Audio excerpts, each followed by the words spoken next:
So the thing about alcohol ink, really, there's so much. Oh, now I see it over here on the iPad. There's so much to know and learn about alcohol ink, and I think with any medium in the craft world, it's just about doing what you like with it. Don't think that you need to figure out everything, because one of the things about this particular medium with alcohol ink is it can go from a paper craft usage, which is what I'm going to talk about today, just talking about doing backgrounds and stamping, stenciling, things like that. But it can also take on an entire art form. There are so many amazing alcohol ink artists out there. There's even an alcohol ink art community on Facebook where you can join that group. I think there's a free part of it and a paid part of that.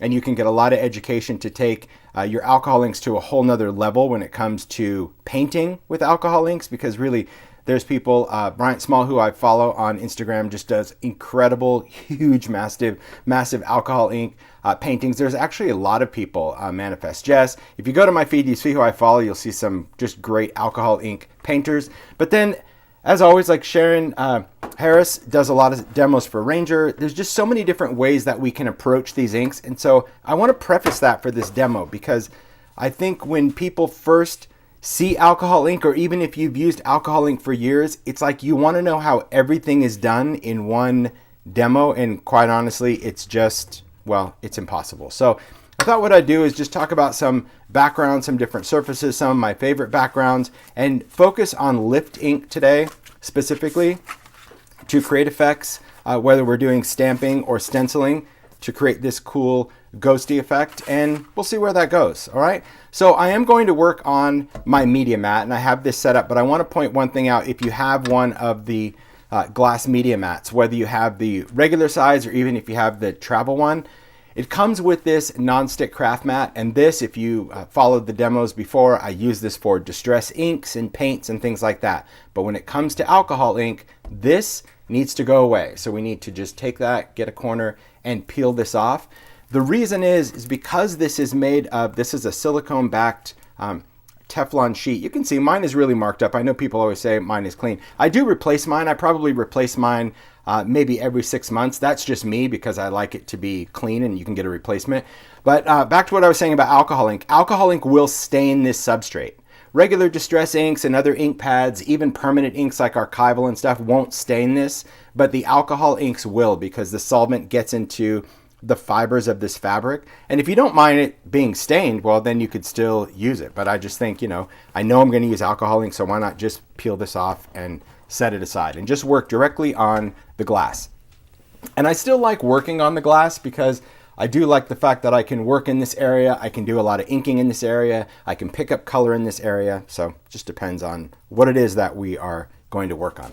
So these are a lot of backgrounds that I did. Many of these are from last year when we did the Q&A series and did some alcohol ink backgrounds. There we go. So I thought it would just be fun just to play around with inks. And I also want to talk a little bit more about alcohol pearls today, because alcohol pearls, there's a learning curve to that. And I know a lot of people are using these. I've received several messages about them. Most of the messages are out of disgust, because people don't like them, because they don't quite understand how they work. All right. So the alcohol inks, there's a ton of colors. I think alcohol inks now are up to 75 colors of ink, not including pearls. There's also alcohol mixatives, alcohol alloys. And so I'll kind of touch base on a lot of those. You can keep them in the storage tin. You can keep them in whatever container you want to keep them in. But it is important that when you work with alcohol ink, you work in a well-ventilated area. Many artists that are around this medium for hours at a time, they wear, like a respirator, just something that they can use to filter out the air. As long as you're in a well-ventilated area, maybe a fan going or a window cracked or something like that from a craft purpose, that's really how I use it. Now, as far as staining, I'm choosing not to wear gloves, but you can certainly wear gloves if you want to use gloves for this. But just keep in mind that this is a permanent ink, okay? Alcohol inks, these are a solvent-based dye. And we say solvent because it is alcohol-based, Okay, it's not rubbing alcohol based, it's a different type of solvent. Drying time about 7 to 10 seconds. These alcohol inks actually have resin in them as well. So it's not just like taking a re-inker and diluting it in alcohol like some people try to do. They're like, oh, I'll make my own alcohol inks. It does not contain any glycerin, contrary to popular belief where people say, oh, these have glycerin in them. No, they have a resin, and that resin is designed to bond this colorant to a surface. So when we talk about other inks like distress ink, those are for surfaces that are porous, like paper and tags and things like that. Alcohol ink is designed for non-porous surfaces, things that are slick, things like plastic and metal and glass. We'll talk about Yupo being a synthetic paper, a substrate. That's the specialty for these inks because it gives them a chance to flow and float and move across the surface. If you use alcohol inks on regular cardstock, like watercolor paper or something like that, they'll go on that surface, but they will not move. The drying time is way too fast and it will just dry and be done. So that's the thing to keep in mind. The pearls, well, this is a pearlized alcohol ink. It is an alcohol ink that's got a pearl colorant. There we go, I'll hold it in there. You can see that pearl at the bottom because these are all sitting in my tin like that. See that pearl that sits at the bottom? So when I know I'm going to use the pearls, and I keep my pearls and my mixatives or alloys in the same tin. And the reason is all of these guys in this tin have that alcohol ink, but they also have that pigment at the bottom. So a mixative is going to be that metallic pigment. The alloys, these are the newest ones. The alloys actually have a leafing metallic, so a totally different kind of metallic than a mixative. They do something different, but there again, it has that pigment at the bottom.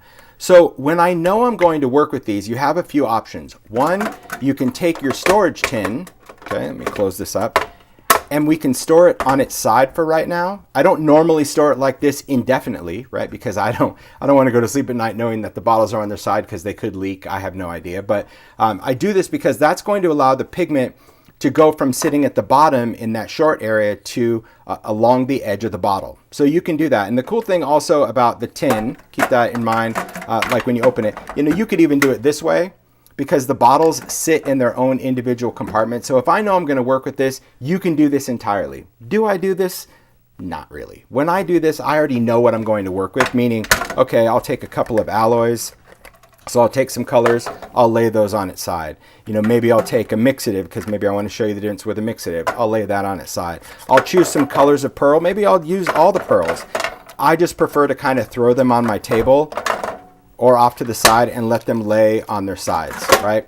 Just because I'm not going to necessarily work from my tin. I'm not going to take a bottle out, put it back, take it out, put it back. So I'm going to set these just off to the side in front of my media mat, but just know that I have them laying on the side because you'll see that the pigment is going to go from here all along this bottle. And that just makes it easier to shake up and mix when we're ready to use it. Okay, so there's just a little prep. So I always like to tell you that because if you're going to, get your ink on, it is nice to get your space set up, just like anything else. You want to be ready. Okay, there's some alloy. We'll throw the mixative up to the side. We'll throw these pearls. And then we'll talk about the inks. The inks themselves, just the alcohol inks, these do not have to be shaken when you use them, okay? Again, a lot of people talk about shaking these inks. You don't need to shake them. You just need to use them. I've chosen just some of my favorites. My favorites change by the demo. So this just happens to be where I chose a full palette to put in the tin. So I'm just going to take out some colors. Now this is where I like to use kind of the palette side of my mat because I can unscrew the cap, put the cap in one square, put the bottle in the other, and you can work across, you can work down. And if you don't care that your caps match up later, well then just throw them in a pile. But there will be like ink residue. I don't know if you can see that. Is this even focusing? I'm gonna play around with this. Hold on, just let me see what my phone is doing. No? Is it working, guys? Let's see if it's focusing. Oh, there we go. I need another hand. Do you see that little ink residue in there? Okay. All of your ink bottles are going to do that.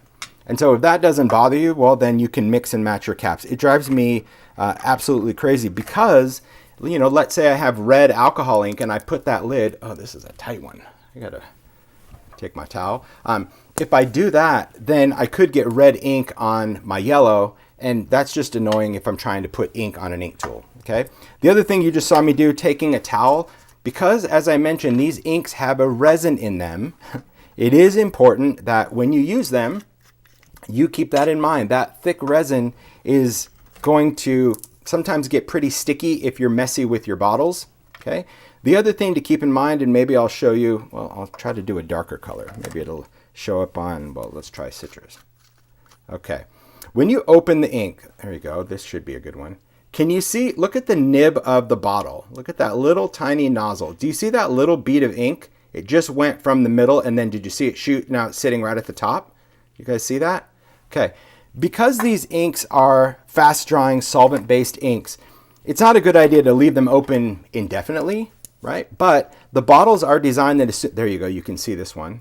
See that little dot? It's kind of in the middle. Okay, that dot will slowly make its way to the top, and that's by design. The bottles are designed out of a hard plastic. It's not squeezy and soft like, say, a glitter glue bottle would be. These bottles are designed to be left open while you're using them. So that little bead of ink actually sits in there, and it will remain in the nozzle. Even if you squirt some ink out, there's always going to be a little bead of ink that rises to the top, and that keeps the air from going back inside your bottle and drying out your ink while you're using them. Because you might be thinking, well, wait a minute, Tim, you just said these dry quick. Why are you opening up all these bottles? That's kind of crazy. Well, the bottle's designed that way, okay? So that is why I'm doing this. And I just like to do that because I feel that if I have colors open, I'm going to shift this down because that's just how I am. I just feel that if I have bottles open, I'll use more colors. I think that if you just kind of do one bottle at a time, well, you'll just be like, I don't want to get in another bottle.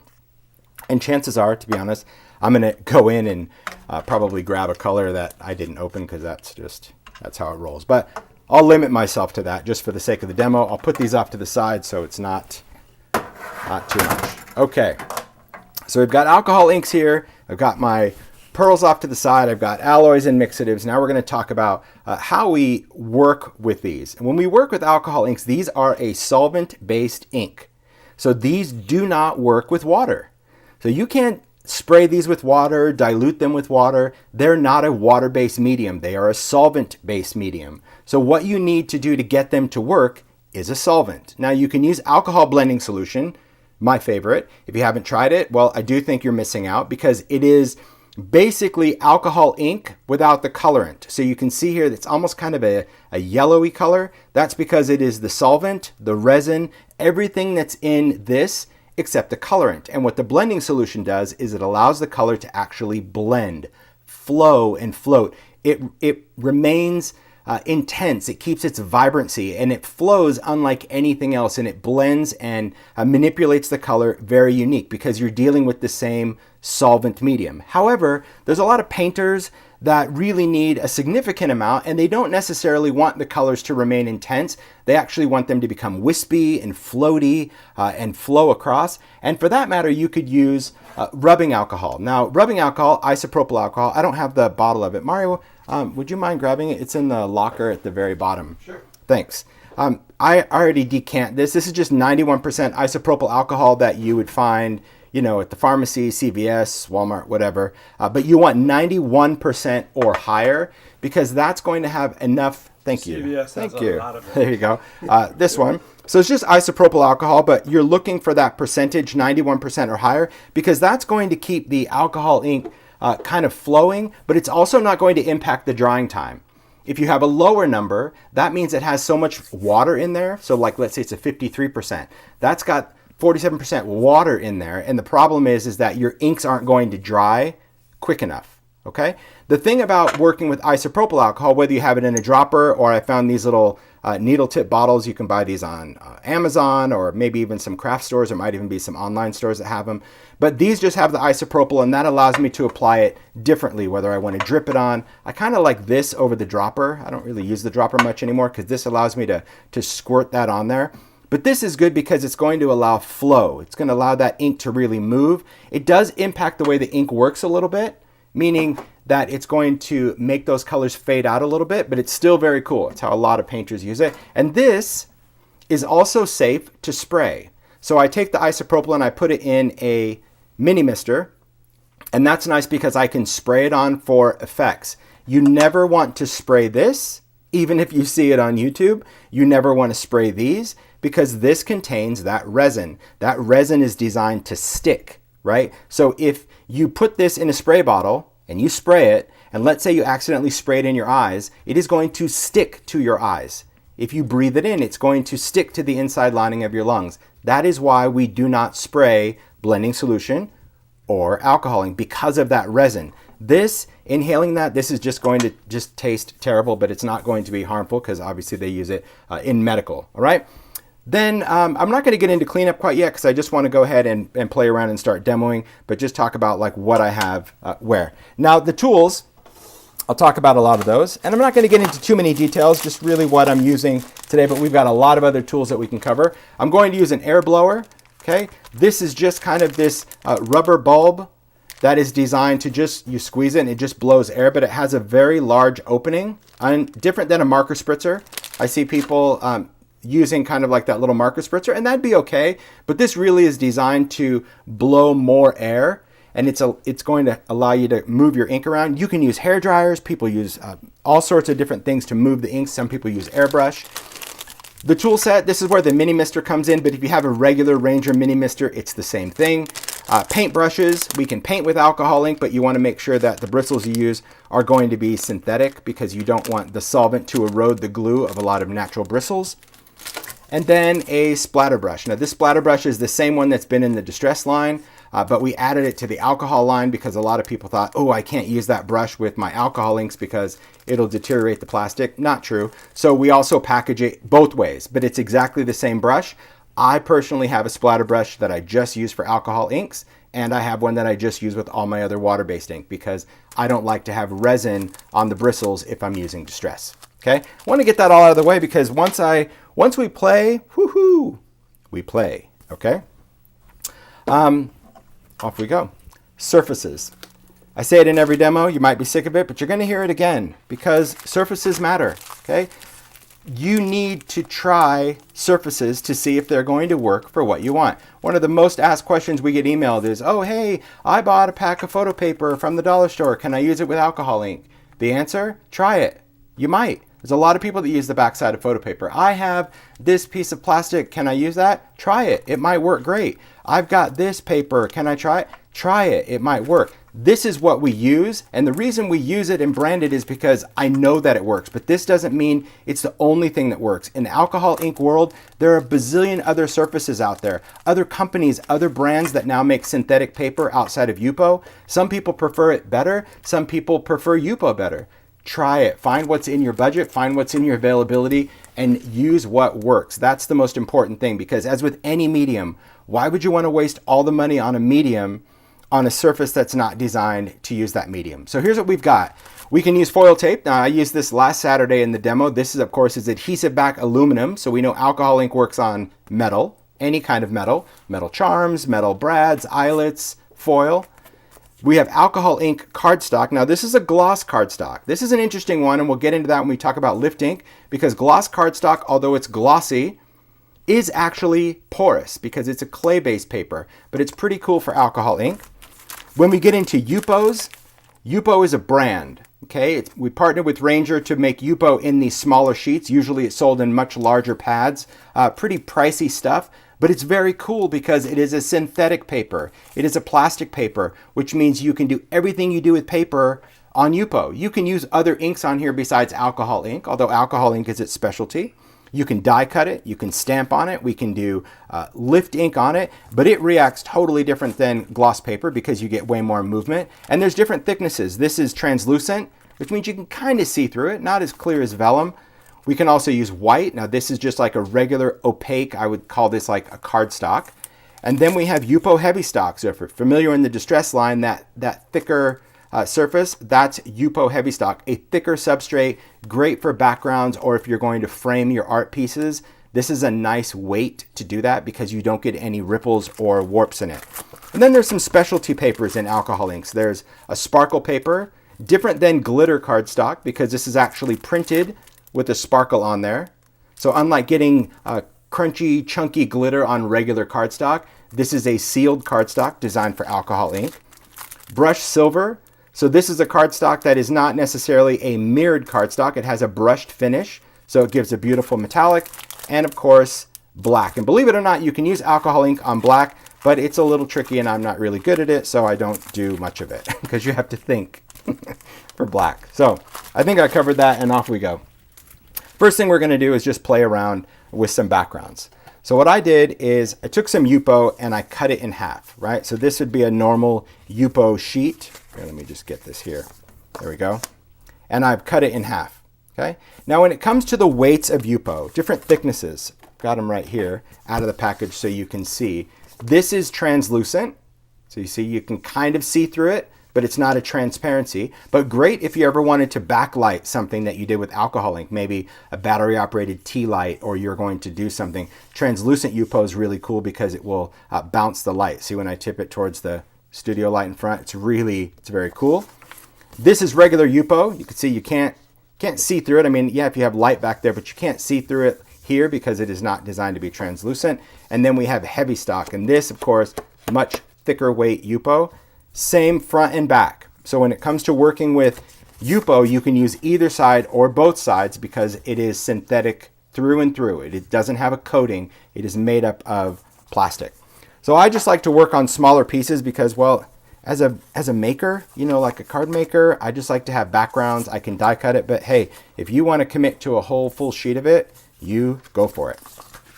So let's just talk about different ways we can apply it. First, we're going to do old school, and that's going to be an ink tool. So this is the ink blending tool that you might see with Distress, but we also do felt, little circles that go on here. There's nothing significant about this felt that we have from Ranger other than the fact that, well, it's already cut to fit the tool. That is significant. But you could use any kind of felt that you want to get from a craft store or whatever. I just like the fact that it's white. I can see where my color goes. I also like the fact that it is round and already cut, and I don't have to go in and cut this out. Now felt, the reason we use felt is because the alcohol ink dries very, very quickly. So if you use the foam, like blending foam that you would use with Distress ink, your ink is going to absorb in it and you're just going to waste your product. If you do that because you don't like all the little fuzzies that you get with felt, well, thank you, because that just means you're using more ink. But hey, that's okay. The other thing to know about felt, like especially when I'm going and stamping this on, this is designed to be disposable, okay? Because alcohol inks are flammable, we want to make sure that when we're done with this, we throw it away, but not right away, okay?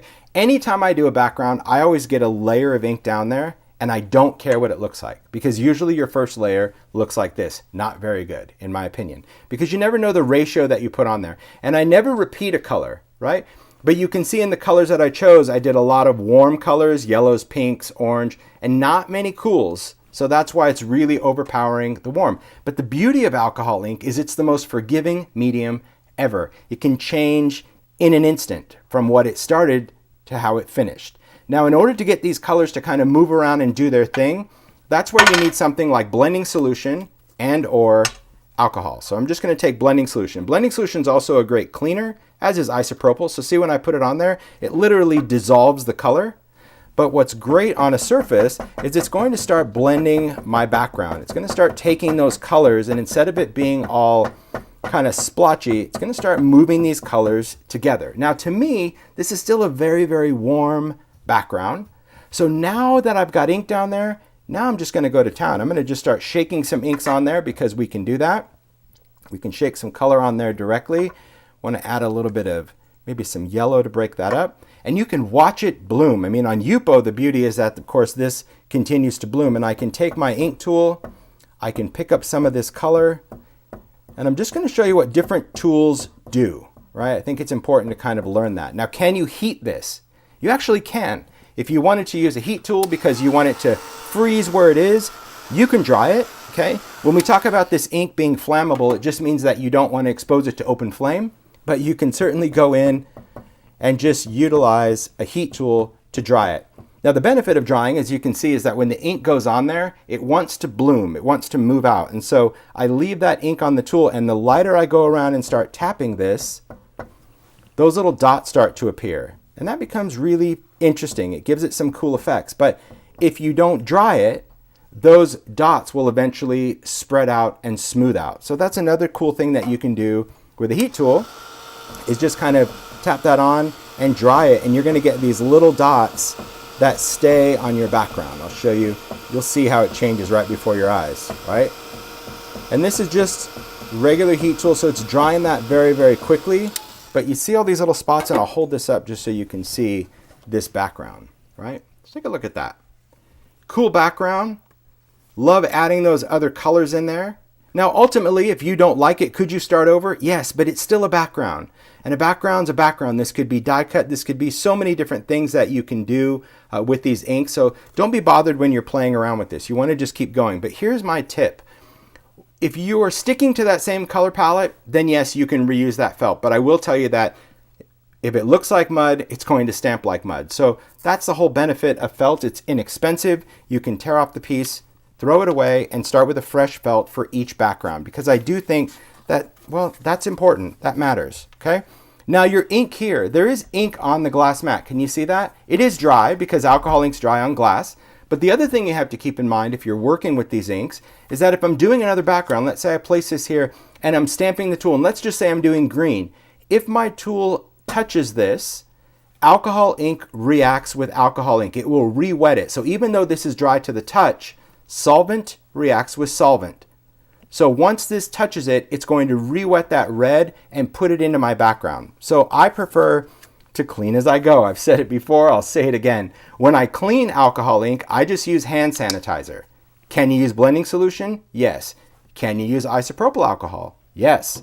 But I like hand sanitizer because I can just put a little blob on there, take a paper towel, and because hand sanitizer is gel-based, it stays wet long enough that I can clean the entire surface. You can even hear it just cleaning, cleaning, cleaning. If you do regular alcohol, it dries so fast that I feel that you're not getting anything clean. You're just able to like wipe up one area and you've got to put more down and wipe up one area. So that's a nice thing. Another cool thing about sanitizer, for those that were watching the demo last Saturday, we talked about collage medium. This is excellent if you ever have dried paint or glue on a paintbrush. You can put hand sanitizer on it, let it soak in a paper towel, and it will dissolve that medium and save your brushes and things. Okay, so let's do one with an alloy, okay? An alcohol alloy is a leafing metallic, different than a mixative, okay? A mixative was designed to break apart and create these little veins.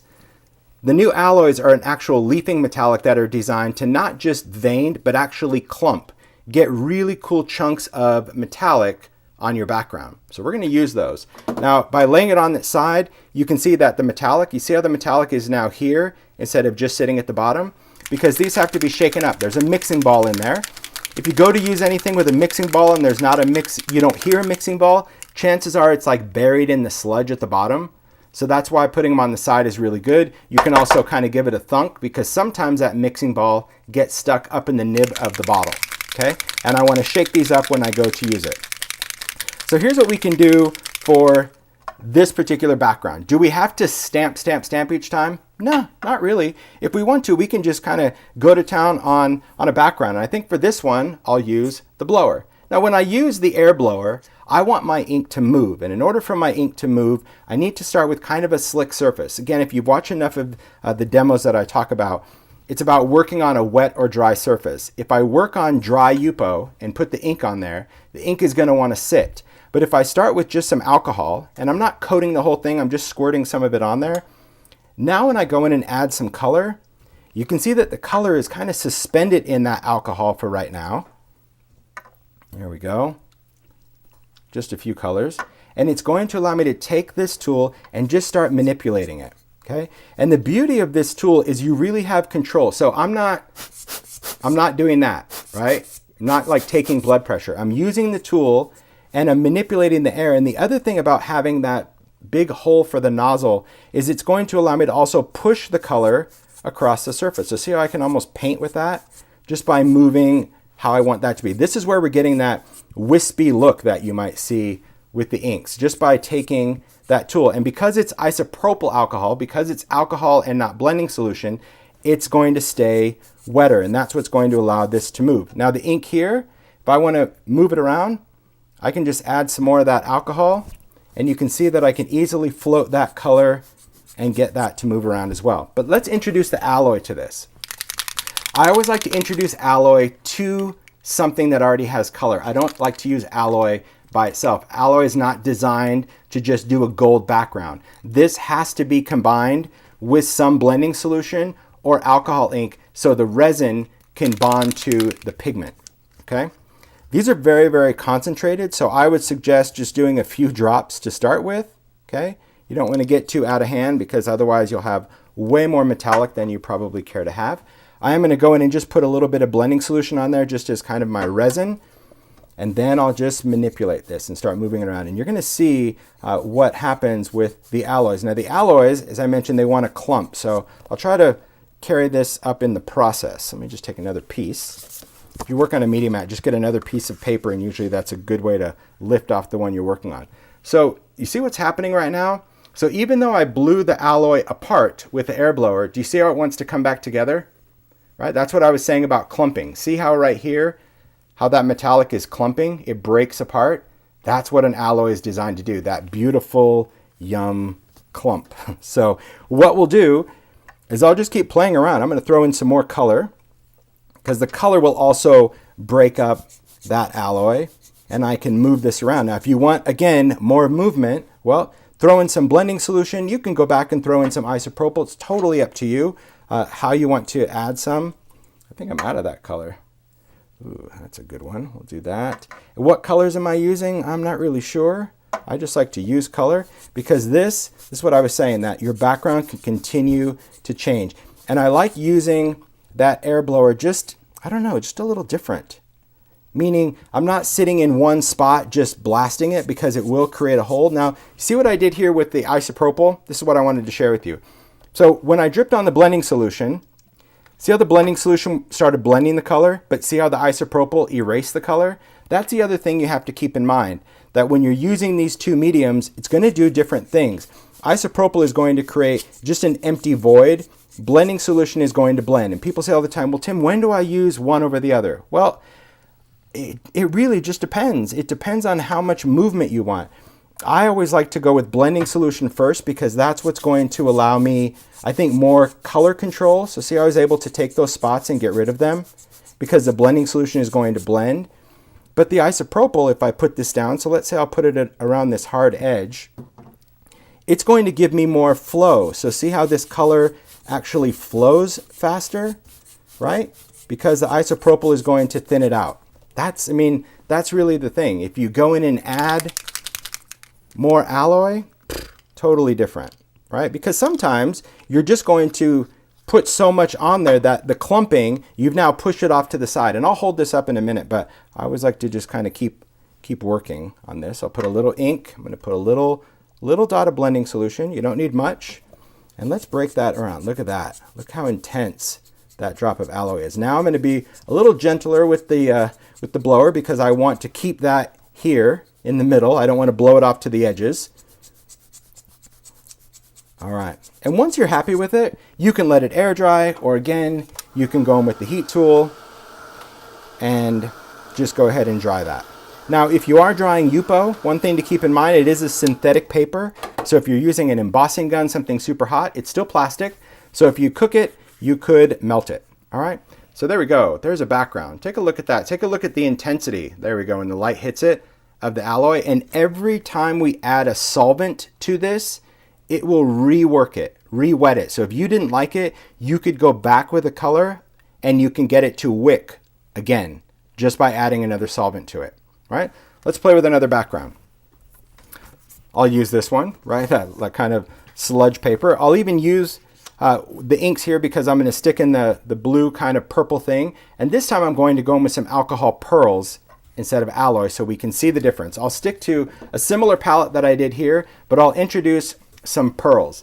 What I love about these, of course, it is an alcohol color with a coordinating pearl color. So it's not a white pearl because we also do a mixative. I don't know where my tin is. Hold on, it's right behind me. Let me grab this. All right, I'll find it. There's so many bottles everywhere. So we also do a pearl mixative. Now a pearl mixative will pearlize a color, right? But you can see here, this is a white pearl. So if you add a pearl mixative, say to pink, it's going to be pink with white. Whereas if you took alcohol pearl, like Enchanted, hold on, let me get it to focus. There we are. Enchanted, you can see, is a pink pearl with a pink ink. So that's the beauty of alcohol pearls. Instead of just getting a white sheen on your surface, you're actually going to get different colors of pearl in your background. Now these, of course, are also designed to be used with alcohol inks and blending solution, because anytime you have that metallic, that mica, you need additional resin to keep it from fluming off the surface. Fluming means when you touch it, it rubs off, okay?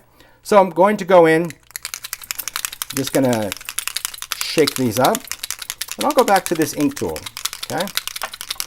So this one, we'll use a little bit of this. This is Tranquil. And these guys, again, I'm just gonna squeeze some of that color on there, put the cap back. We'll take a little bit of, this is good, Intrigue. Yeah, I like the names of these too. I had fun working on the names. So this is Intrigue. I agree, we do need more pearls. That's good. You can say that. Ranger's watching. So I agree. We haven't had pearls for years, and they're very complicated to make. So that's why whenever I say to Ranger, I'm like, we should do more pearl. They're like, yeah, no. Fluming is a new word. I saw that in the chat.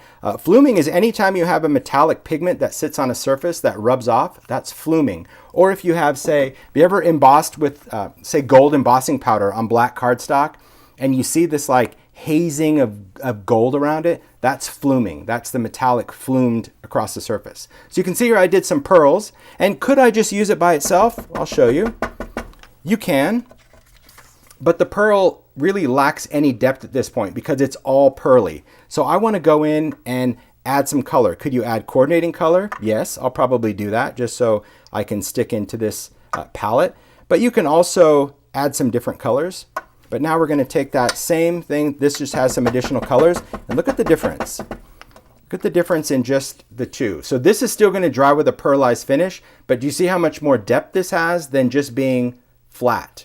Okay, because the pearl is designed to be used in conjunction with the inks and or blending solution. So let's just go in, keep stamping this out. You don't have to go edge to edge. You can embrace the space. That's always a nice thing to do is to create some white space, especially if you're doing a background. It's quite interesting. And we'll go in and just add a little bit more. So here we're going to add some Celestial. It's a beautiful pearly blue. I'm going to see if I can hold this up real quick too.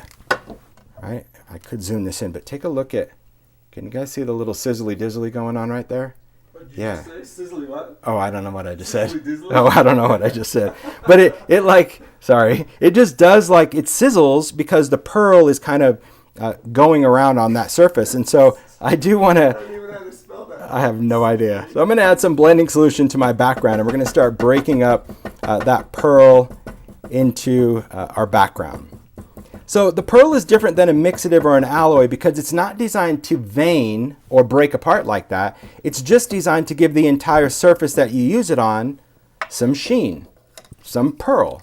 It's supposed to be very subtle and very beautiful, and I agree that it is because, well, I just love it. So instead of me shaking this one on, I'm going to put that right onto the tool. You can tell that every time I use the pearl or an alloy or something I shake up, I always put the cap back on because there's nothing worse than forgetting you don't have a cap on and picking that up and you're like, oh, I know I need to shake it, and you shake it and it's disaster. So, all right, I'm going to just put some color on there. Ooh, that's real nice. Okay.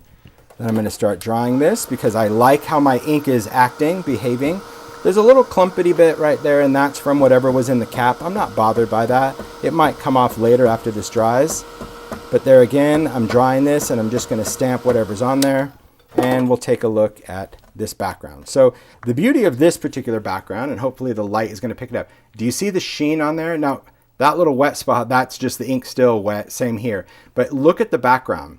Can you see that pearly luster? That's the beauty of working with the alcohol pearls. It gives your background, I don't know, this shimmery, beautiful look, very different than if you just did ink. You see how your ink is it's just a color and that resin, which is okay, also beautiful, right? But look at the difference when you use pearls. See how pearls just give it that wonderful glow.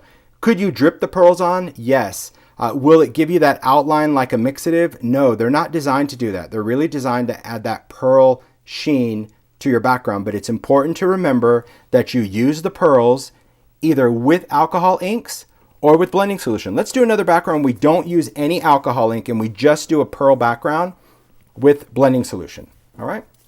And then we're going to get into some lift. I want to make sure I mean, gosh, I could spend hours and days doing backgrounds, but I don't think everybody wants to spend hours and days. All right. Nope, don't think I have enough sanitizer. I got a lot of ink on there. Oh, that's right, because I had a couple backgrounds. There we are. Ah, that's better. Some people don't like this sound. I do. That means it's clean. Okay. Perfect. Okay. So next we're going to do another background. Again, I'm just another piece of Yupo, just because I like that. If you want to learn more about kind of differences, I did a Q&A series. It's on my blog where I really go into detail about papers and all sorts of things. This is just a background lift ink kind of fun demo for the Saturday. Okay, so for this one, I'm going to add some pearls and I'm going to do blending solution. So let me change my felt. Let's even change some colors. We'll take some different colors on here. These I'm just going to go in and just drip on directly, just to start. Take a few of those. That was alchemy. Do a little bit of red. Red is, yeah, it's deception. I always don't know between deception and villainous, but villainous is purple, which I like. We'll do a little bit of that. So again, just going to shake that up. And because those pearls are sitting on their sides, that's why I'm not shaking them so long. Because I know that the pearl is not sitting at the bottom. It's actually all along the side. So it does make it easier just to mix up. Okay, there we go. Throw some of that on there. And I still think I'm going to go with a little tranquil. I am. I'm going to throw in some blue. Okay, so this I'm just doing alcohol pearls right now. Just to show you. We'll have a comparison. But I don't want to just stamp them out as they are because they still need some sort of resin. So now I'm just going to use blending solution just to start moving this color around. And you're going to see that this background is very, very faint and very light, but it doesn't mean I can't add things onto it. Okay?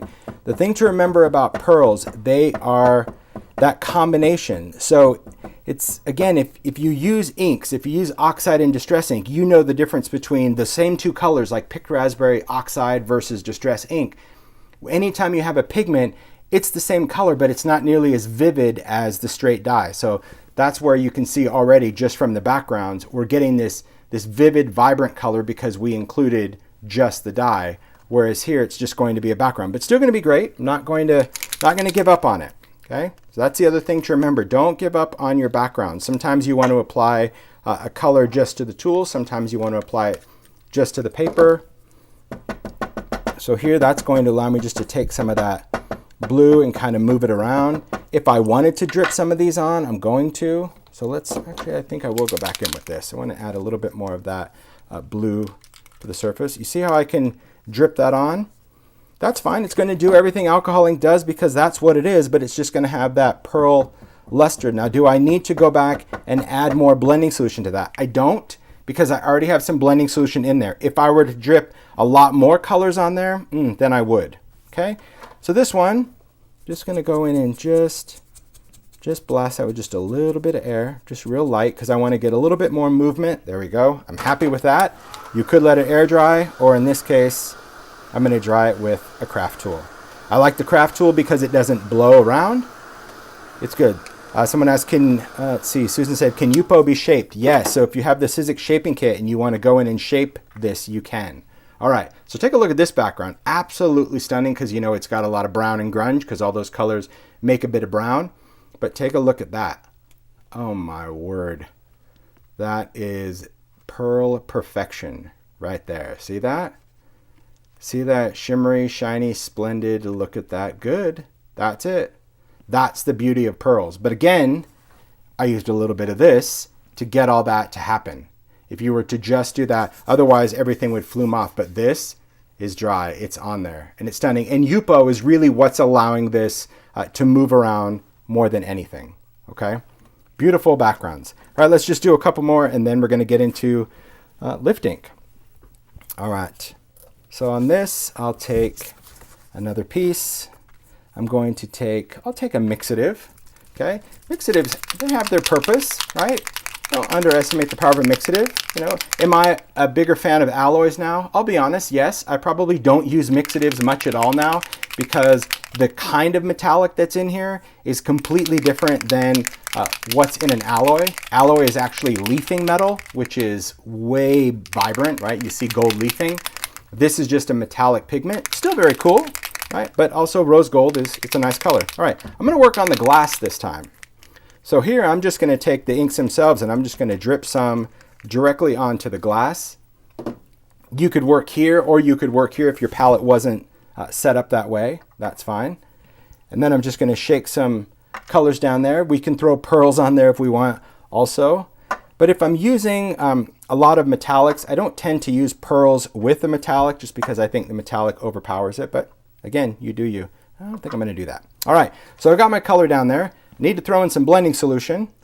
Okay, right now it's just kind of a big muck, but I'm going to take my Yupo and we're going to drag through it. Okay, the beauty of this, it's all about the dismount. It's all about how you pull that through. So see how that ink has this amazing striation of color? A lot of times when I'm doing backgrounds like this, I'll give it a swipe through the color and I'll just love it and I'm done, right? I don't care that there's white space because this could still make a beautiful card. I could cut it, I could die cut it, because look at how that metallic, you see how that's almost like glitter or sparkle, right? Completely different how a mixative reacts versus an alloy. Remember I said the alloy is designed to clump together? A mixative is designed to mix in with the ink, hence the word mixative. It was always designed to mix in with the alcohol ink and give you a beautiful metallic look, kind of polished stone, whereas alloy is designed to clump together. And I think sometimes seeing the visual side by side is great. So this one, I'm calling that a winner. I'm not going to do anything to that, but I am going to work with what's down here still. So I'll take another piece of Yupo. Once the alcohol is dry on here, you can't get it to move anymore. But what I'm going to do is, instead of more blending solution, because I don't need it to be any stickier, I'm just going to take some alcohol because I want to thin out this color. I'll still probably throw in a little bit more blue because I know it's pretty heavy and purple, but I went in with my alcohol and watch what's going to happen on this one, okay? This one's going to be much lighter and I could do several different swipes, but do you see how much white space is created? Why? Because we went in with isopropyl. Isopropyl alcohol is going to kind of create that negative space, but beautiful because it does give me almost a watercolory effect. Now you see this big drip over here, right? I don't want that there. So here's a simple thing to do. Take something porous and just touch the edge of that card. Just leave it there. Don't wipe it. Just leave it there and it will just wick that ink right off of your paper. Right? This way you won't get that like space as if you wiped it off. There we go. Now we don't have to worry about that giant drip overpowering because it's here. Just touch it there. All right. Now, could we go back again? Sure we could, right? We could, but I love seeing just the difference in your backgrounds. So do you always have to use blending solution? Not necessarily on a background like this, right? You could have used alcohol with this, but you can see what it does to the color. And even though I know this is second generation, the isopropyl is going to create those faint backgrounds. And this is beautiful because sometimes you're a card maker, you're a stamper, you want to stamp on this and you can't stamp on something so dark in black ink because you'll never see it. So get yourself some alcohol and kind of play around with that. Okay, now we're going to talk about some effects and then I promise we will do some lifting. Okay, so back at this, I'm not done with this palette because whenever I work from the mat, I kind of like whatever happens. You know, whatever sludge I'm going to get. I'm going to throw in a little bit of slate. That'll be some nice gray. And for this one I'm going to throw in a little bit of alloy. Okay, this one is statue. Okay, always want to make sure you hear that mixing ball. So I was like thunking it on my hand just to make sure that that's dislodged. And we're going to see how different the alloy is to that mixative. Right, we've already seen how that did it. So we'll put a couple of, ooh, hey there. Okay. Put that on there. Throw in a little blending solution. Okay. Now we'll go in. We're going to work across this one. Okay. Ooh, nice. Okay. I'm just going to do like different sweeping motion. And I think what's important to understand, so take a look at that alloy. See what's happening? Look at the striation of that. So as I mentioned before, alloy is designed to what? What, Mario? Clump. Yes, clump. So clumping, clump together. That's a technical lab term, but you can see that metallic go around. A totally different effect than a mixative. And let's say you didn't like this. I happen to like it, so I don't want to change it, but I'm going to do it anyway just for the sake of the demo. But let's say you didn't like this. You didn't like that it was like patchy, splotchy. Okay, don't give up on it. We're just going to go in and we're going to throw some more color down. So say, oh, I wish we had a little bit more blue. And you know what? I want some monsoon. Ooh, that's such a good color.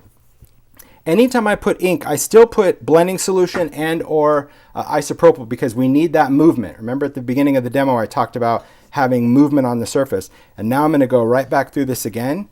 See how I was able to completely change that? Now it looks like a wave, like tidal.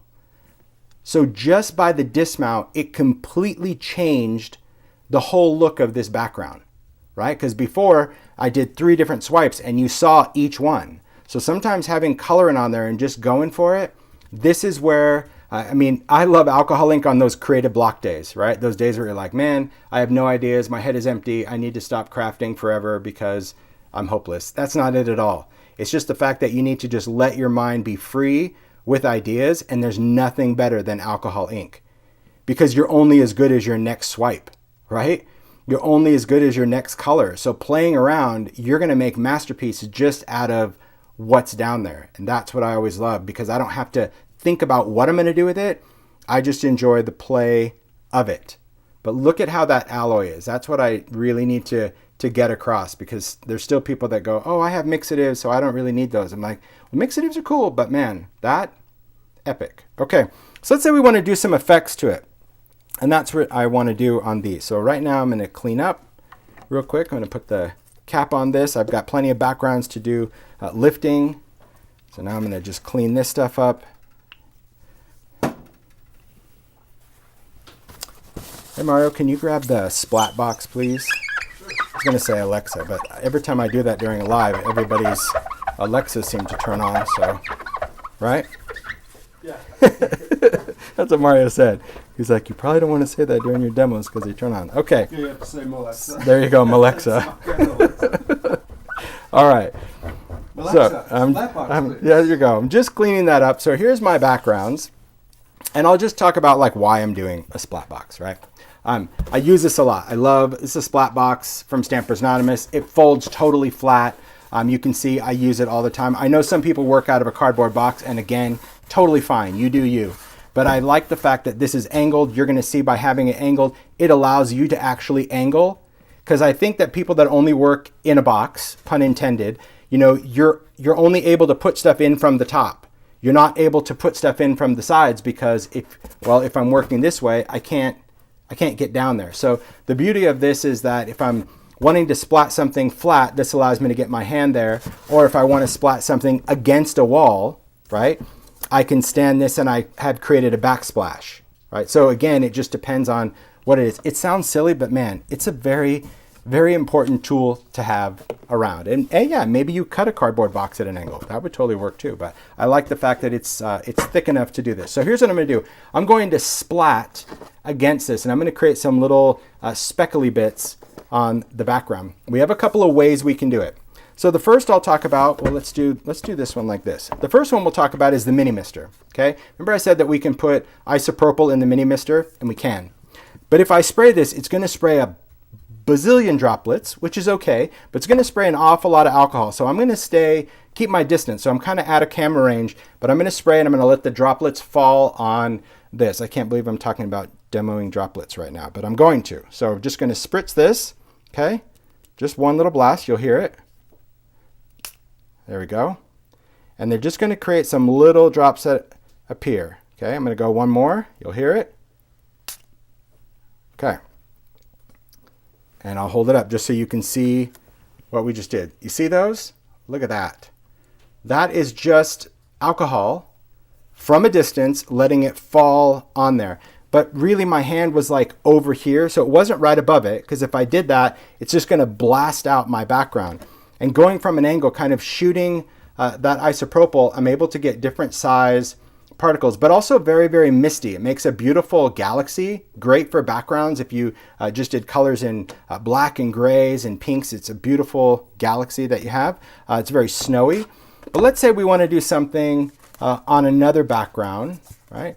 Let's take something like this, where we want to add some specks. This one, though, I'm going to stand it up, and I'm going to go in with my splatter brush, and you can splatter on a color, or we can splatter on an ink. And again, when I do this, I'm just going to go in with isopropyl. So I'm just going to take my isopropyl alcohol. I'm just going to squeeze some down on my media mat. Again, the beauty of having this, because it's just glass, it's just allowing me to sweep and pick up that alcohol ink. I'm going to pull this back, and I'm going to release it against the background. I'm just going to do some different splatters. You can kind of see how my fingers are midway. They're not along the bottom.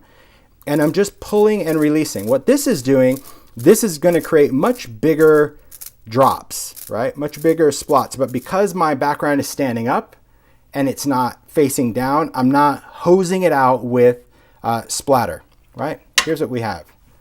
Look at that. Look at those big, beautiful, see? Now it's a galaxy. Are you serious? Magic.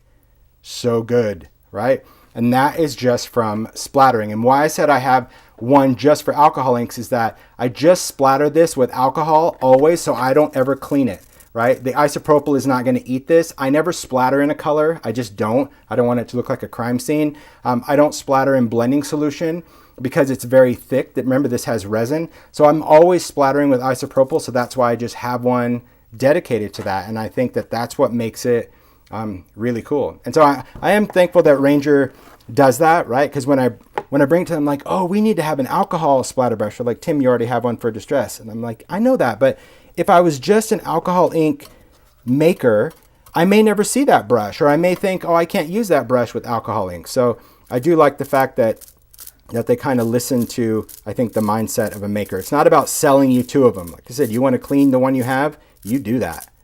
But it's also nice just to sometimes know what is designed to work together. And you can see I'm just using that splatter brush, and that's all you're supposed to really do with this brush. You just kind of, I don't know, strum it, if you will, not sit there and try to shoot it like an arrow, and just watch what's going on. But because I have the back of that splatter, that splat box, okay, I'm happy with that. That has a beautiful galaxy-ish look. Okay, done. Move this out of the way. Cool. Okay. Like I said, I don't need to clean that brush because it just has isopropyl, but I am going to go in one more time and clean this, and we're going to do some lifting. Okay? Everyone doing all right? So there you go. Galaxy background. Ooh, I love it. Yeah, I do love it. Now, one of the things, actually, see, I just said don't ever let me say I'm done with backgrounds, because that would always be bad. Really. Well, I mean, I am done, but I'm not quite done, because one thing I want to do is Vellum, right? People ask about Vellum all the time. Can you use this on Vellum? And the answer is yes, you can. And Vellum, of course, is different than translucent Yupo. Okay, remember they're both see-through, but you can see Vellum much thinner, but it's beautiful for alcohol ink. So let's just do a couple of quick backgrounds on this, and yeah, we'll be all right. So let me just take some alcohol. I think I'll just do a couple drips of this, do a little bit of color right there, and we'll just kind of move this around. Okay, so this is just a sheet of vellum, just moving some color around. Just want to get kind of a foundation. And a lot of times I mix and match. There is no rhyme and reason in my head as to how I do a background.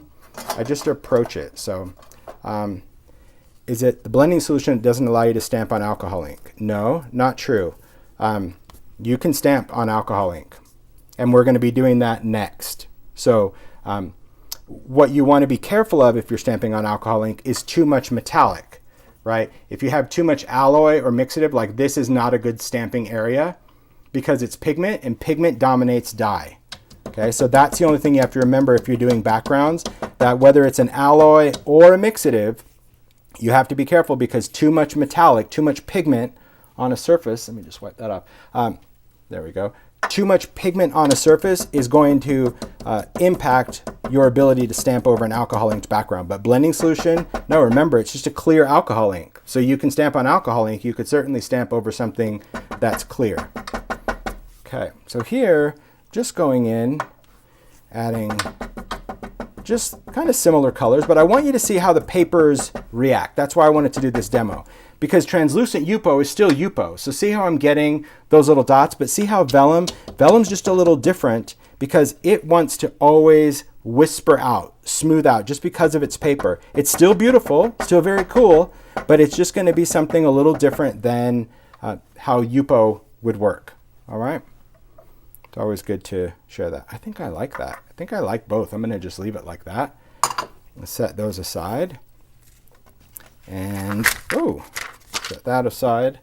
Hold on. I got a little fingerprint in there from dropping it. Not anymore. There we go. Okay. And one last swipe before I clean up. Let's do some slate. And let's do some pitch black. I always love to do this one. Pitch black alcohol ink is pitch black, guys. It is super, super dark. Yeah, a little mushroom. Mushroom's going to make it kind of moody. I like that. So I'll do a little mushroom. And I'm going to throw in some pearl, okay, because I love a little pearl for this.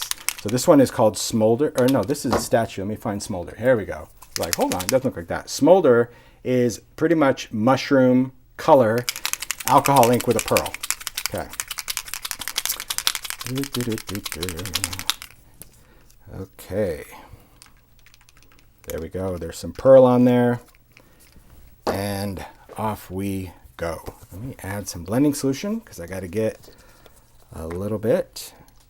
Because we need a little blending solution just to get things rolling. This one is a thicker one. This is the heavy stock. You can hear it.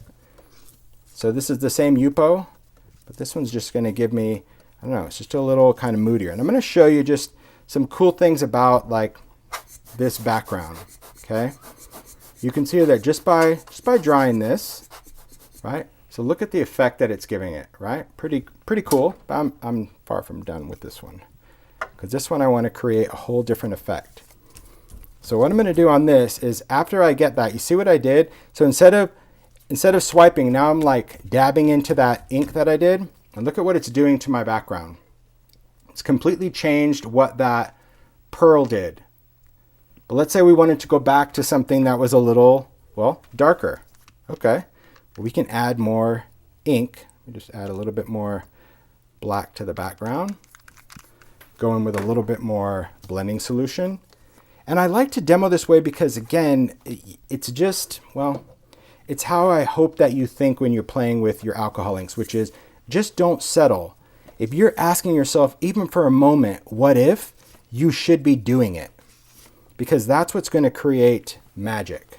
And blending solution and or isopropyl, either one, is always going to rework what you're doing, right? So that whole swipe, you can see that I'm just kind of going across that glass until I'm really happy with, I guess, the movement of the background, right? So I really love that movement, but you see the addition of black?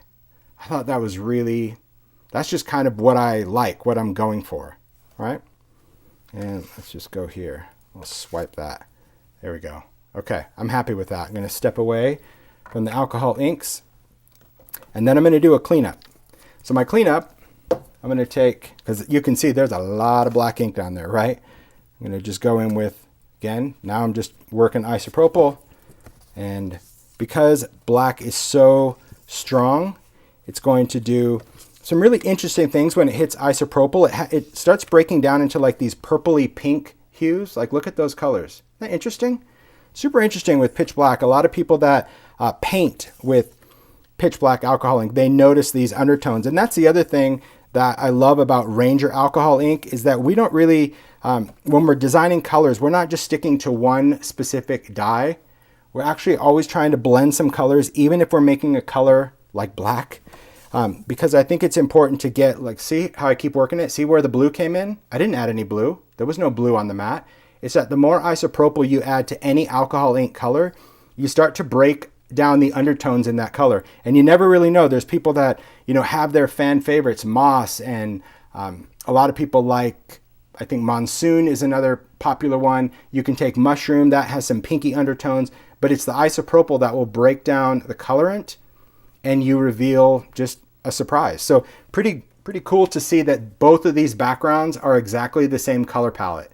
This is done with blending solution. This is done with isopropyl alcohol, right? So if you haven't tried both, I think it's important to get out your alcohol inks and try what each color will do with those two different solvents to see how you can get a new reaction of color.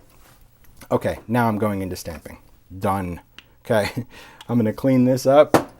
Now, when it comes to stamping, I'm gonna talk really about lift ink specifically, but also about stamping on top of these surfaces, because we can certainly do that. I think a bottle just went on the floor. That's okay, I'll get it after the live, but that's another reason why you want to put caps on here. All right, let me take that. Get rid of that. Clean. Okay. So I will go in and quickly cap these up because there's no point in working in a mess. And this just allows me, again, you can see, just swiping these and putting the caps on there. Black, mushroom, and slate. Yeah, you're welcome. I saw that question there. So slate is this gray color. But remember, I did use a pearl. I did use smolder in there. And smolder is what gave me, well, pull up this background real quick. Smolder is what gave me that. That brightness that you're seeing, see it's a pearl? See how my whole background is pearly? Because that's from smolder.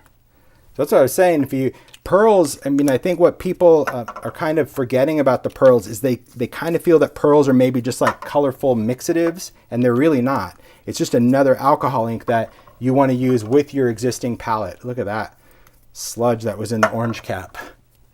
Yeah, and that's pretty much not from, you know, you got to put these on pretty tight because you want to make sure that these are nice and sealed. All right, put this on. There we go. And then if you have solvent on your hands, you can clean it off with sanitizer. You know, clean the alcohol off with sanitizer before you use soap. I mean, soap and water and a scrubby and all that, that will definitely help. I'm not going to even put these back in order right now. That'll definitely help, but it is important that if you can take the majority of the color off of your fingers with sanitizer first, it's less scrubbing, less abrasive on your skin. Okay, excellent. There we go. Okay, am I going to clean this? You know it. That's just it.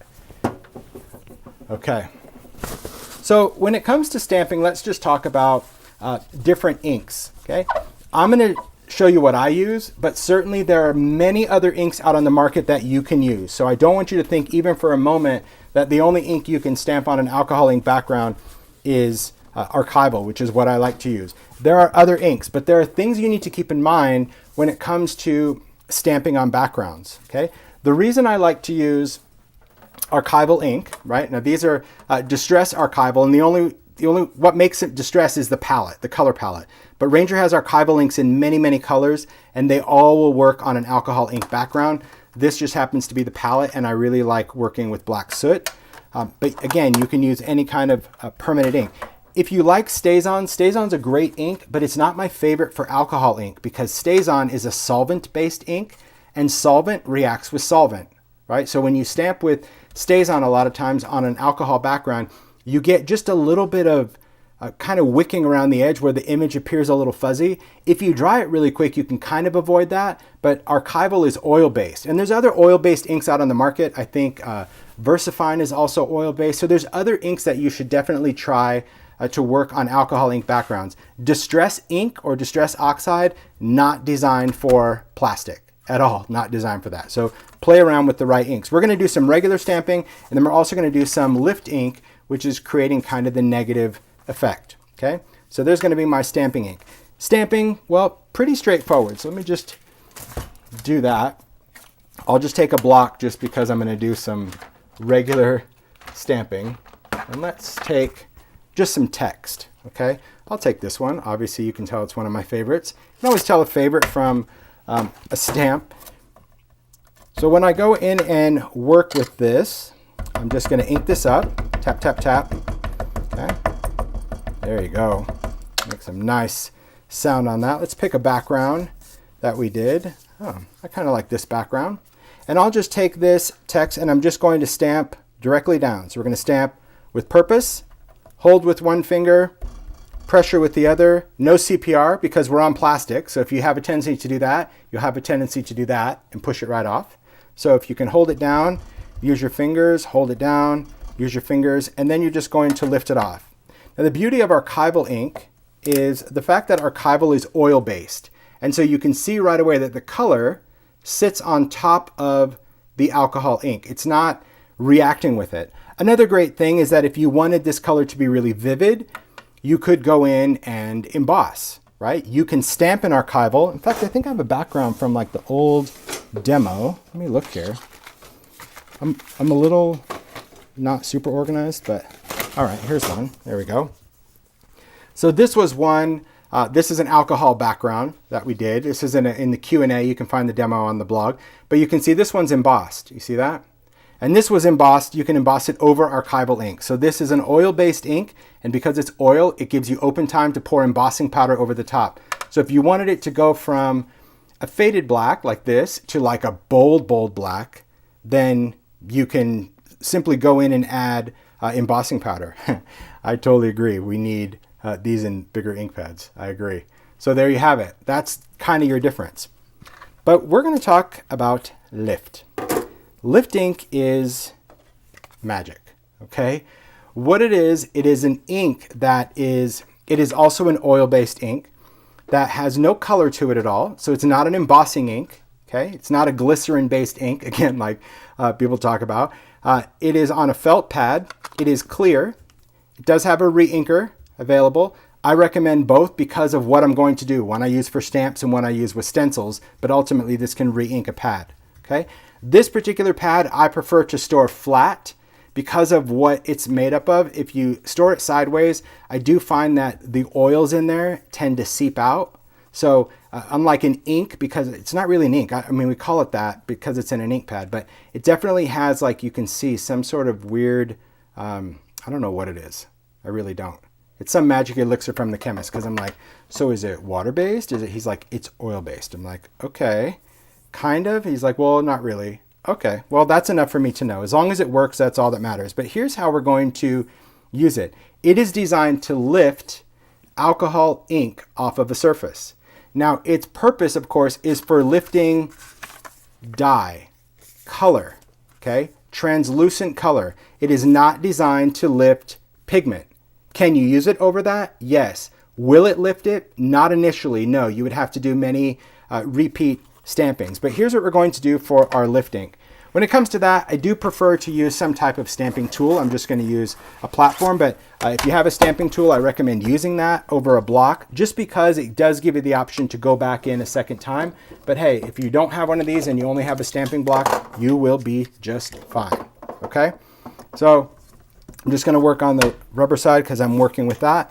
I'll take this background. I think that would be beautiful. Let's pick some stamps. I have many over here, by the way, you guys, that I want to use. So for this one, marble, crackle, okay. Let's do some glitch. Cool backgrounds, cool kind of funky things, and I think this is really going to lend itself to some playful imagery. It's also a set that is pretty clean for me because the one thing that's really important about working with this is that your images need to be clean. Okay? It is super important that your stamps are clean. If they are not clean, then you're going to stain your ink pad. Now, when you're working on your backgrounds, it's really up to you how you want to work with it. If you're going to work on one section at a time, well, then you can certainly go in and use your magnets. If you're going to want to stamp around the area, like here, let's say I want to just stamp some different elements, well, then I like to go in and use Sticky Grid, right? So Sticky Grid is just a product that I have with Sizzix. I've used it. You can use it a lot with different stamping tools because you can just peel it off. I can place this down in the middle of my surface, peel off the other paper part. There we go. Make sure that's stuck. And then this allows me to just position my paper. Now it's not going to go anywhere. And now I can use kind of multiple stamps, if you will, on this.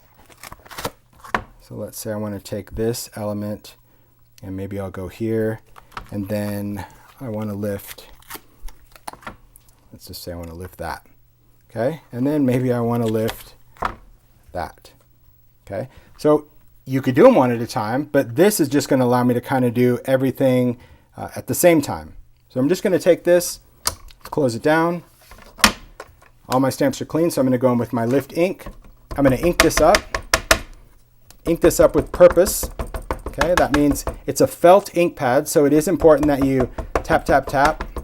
Get a nice amount of coverage on there. I do see a little purple, so, I lucked out. It didn't transfer. Okay, let's ink that up. And these sets are really cool because they just have random bits, so they're kind of, love that sound. That was delightful. That was just a platform. All right, so I'm going to go in and I'm going to stamp. Okay, now the longer you make contact with your background, the more time you're giving lift ink to work, because what the ink is doing is it's actually grabbing onto the alcohol ink and it's going to lift it off. And I'll show you what I mean in a second. So I'm just going to push. So in other words, I don't just like kiss it and open it. I'm just going to give it pressure, but you don't need to leave it there for an hour or anything like that. Okay, so once we open it, this is really what we have at this point. You can see that it's starting to work, but lift ink requires you to do the heavy lifting. Okay, so what we're going to do is take a paper towel. Now, I prefer to use Viva. So let me find, where's my little stack of Viva? It's just a paper towel that's just softer, right? It doesn't have a pattern like this. So if you don't have Viva, maybe you want to use a t-shirt or a flour sack towel or just something soft and absorbent, because what we're going to do now is we're going to lift. So if you look at the background now, watch what's going to happen. I'm just going to start tapping this on there, and it's lifting up the ink. And I'm going to look, and you can see that it's doing the work. So I'm just going to fold, dab, dab, dab.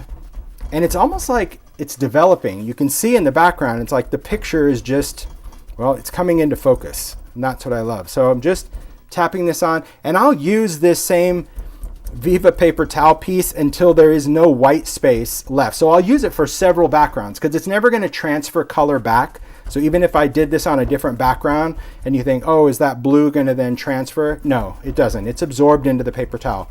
So once I see that my image is pretty much in focus, right? You can see that. There you go. Then I'll take this and just rub this over the top just to remove any excess. Now, the reason I did the dabbing is, let's say you just stamped it and then you wiped over it. That lift ink is still on the surface, and so you wiping this is going to take your lift ink and smear your entire stamped image. So your stamped image will look like an absolute mess. It will look blurry. So you need to dab off the excess first and then wipe off the remaining, and then we're ready to go. So let's just lift this off. Right? I can peel off that sticky grid, stick that down for another one. But look at our background. Wow, that's so cool. And you can still see that it went through that little bit of alloy, but actually the alloy just kind of bridges over the top. So it didn't lift the alloy, but it goes through it, so that's going to be fine. But isn't that cool? And now I would go in and choose another image and stamp in black, right? Maybe I'm going to stamp it with the professor or something like that, or you could just leave it as is, but this becomes part of the background. But here's the other cool thing of lift ink. Not only does it lift the image itself, like your background, but it transfers alcohol ink to your stamp. Can you see my stamps, how they're shiny? That means the alcohol ink that it lifted off is sitting on my stamp. And it's pretty cool because it's going to allow me to stamp with alcohol ink. Now, when I do that though, here's the confusion. Let me see if I can grab some things without making this whole demo go nutty. We need to now move to something porous. If I'm going to stamp with my lift ink remains, I need something porous. If I tried to stamp on a clean piece of Yupo, it's not going to give me a good image because that's plastic. I need something porous that's going to suck the color off of that stamp. Could you use watercolor paper? Yes, but I will tell you that a porous coated paper works the best. Now, alcohol ink cardstock, as I mentioned, is gloss. This one's going to work great because it's got a shiny coating. The other side is uncoated, so I would need to work on the glossy side. But maybe you don't like glossy paper. Another paper that a lot of people don't realize is Distress Specialty Stamping Paper. This is actually a matte coated paper. So this is not like heavy stock. This is a matte coated paper on both sides, but it's also porous. So it's got a beautiful coating, but unlike the shine, it's completely matte finish. And it's really good for stamping. I'll do this one on glossy. We'll do another one on the specialty. So I'm just going to place that down. And now I'm going to take this and I'm going to press it down right over that glossy. I didn't need to do anything to this. Now, in a perfect world, would I have waited this long to stamp the remaining one? No, I would have done my stamping, moved it off before I did the lifting, and then stamped again. But it's still, you'll see in just a second, it's still going to transfer our color no problem, because the ink, the alcohol ink, really won't dry on your stamp because it's got that lift ink barrier in between. But look at that. What I like is that all the different colors, all that little variant of color, that dark blue and green and teal, everything that we lifted from our background, exactly the way it came off of the background, you can see the dark areas, the green areas, it transferred in those colors exactly the same. And this is permanent. So we just stamped in alcohol ink. So we could add water to this, we could do distress blending, we could do anything we want to this, and this isn't going to move because this has been stamped in alcohol ink. Pretty cool, because you couldn't put just alcohol ink on a mat and dip your stamp in it. No way. You would, well, first of all, you would destroy your stamp, and second of all, it would be either too wet or it would dry too quick. But the lift ink creates a barrier between your stamp and the alcohol ink, and it will stay wet until you stamp it again. And if you don't want to stamp it, that's okay. You could just clean it off. So the $1,000,000 question, what do we clean with? Okay. Is that a $1,000,000 question, Mario? That is $1,000,000. I don't know if it's a $1,000,000 question, but it's just a question. Okay. But I do have one question. Yes. I wanted to ask you. Go ahead. It was a bit ago, but. Oh, okay. So how does the lift? How does the lifting work on alcohol pearls? I tried it today and it didn't work. Now I think it's because of the pigment. Maybe? Well done. Yes. Yay! Whoever asked that, That is scrappy hour. Scrappy hour, you asked and answered your own question. And that, my friend, is what a demo is all about. It's understanding the why, right? And you figured it out. That's exactly why, because of the pearl. Now, let me tell you this, though. If you had a stamping tool, right, and let's say you did a pearl background. We'll do this on one of the pearls. It's going to lift, but it might take you a couple of times to go in, and it's a bit of a pain, but it would still work. So I just cleaned this off with archival cleaner. That's what I use if I need to clean lift ink or archival off of a stamp. I use Ranger's archival cleaner. Then I'm just going to take a little bit of water, just because I always put a little water on my stamps. I never like to leave cleaner on my stamp of any kind. I just don't like it. I think that a cleaner always leaves a little, I don't know, residual something on there. So I just like to use water. So I'll put these back later. Hey, Alexa, Okay. cleaning That's stamps. good. Awesome. Good. Yeah, that's right. Okay. Hey, that's my crap, man. So can we lift some other things? Yes, let's do that. Okay. Let's work on, oh, here's a beautiful one. Think you got enough stamps out over there? Well, you never know. Okay, let's do a little springtime. Now, I like these because these are really great when you're doing some lifting because they're bold and they're solid. So it's going to give you a really nice, intense lift. So let's take that. Let's find something a little springy. Okay, we'll do this one. Remember this one had the pearls in it? Okay, but we had pearl and alcohol ink and blending solution. So let's use this one. I think I'll use this on its side like that because I like it. We'll use that little guy right there. Okay, we'll do that right in the middle. Just make sure. Oh, it's clean, so good enough. I'll position that. I'll place it down. Okay, we're going to go in with our lift. Yeah, I hold this down. When I'm working in the studio, I just take the case and I lay the case under there, and then it just acts as a pillow. See? But I still like to hold the lid because I don't like just kind of hearing that. All right, tap, tap, tap. Get that ink on there. Okay. Then I'm going to go in, bring this into camera so you guys can see it. I won't slide it this time. I learned my lesson last time. I'm going to stamp with purpose. Okay. So I stamp the lift. I lift this up. Now I need to lift the ink. Okay. It's not going to lift itself. You have to do it. But I'm still going to leave everything here because this has pearl, and chances are I'm going to need to go through this a couple of times, right?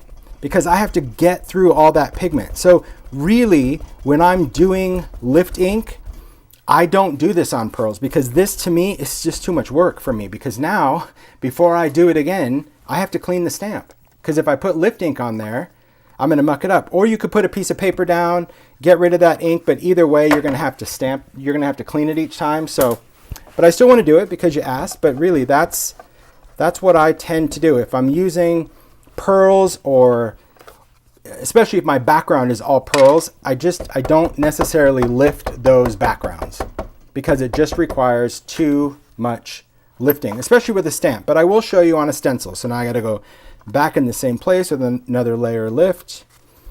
I need to go in. And you'll see that with each stamping, more is coming off. You can see that. But it takes so much work to get through the pearl because we're trying to lift off a pigment. You're really trying to make the ink do something it wasn't designed to do, right? It was designed to lift off alcohol ink, not alcohol pearls, mixatives, alloys, all that. Okay, and the whole idea is you would have to repeat this. So I would probably say this would take maybe 4 or 5 stampings. But let's just say you did this and you're like, this isn't really working. Well, then don't fret. If everything is still in place, take an ink pad, whatever ink that you have, and just kind of stamp that in its place.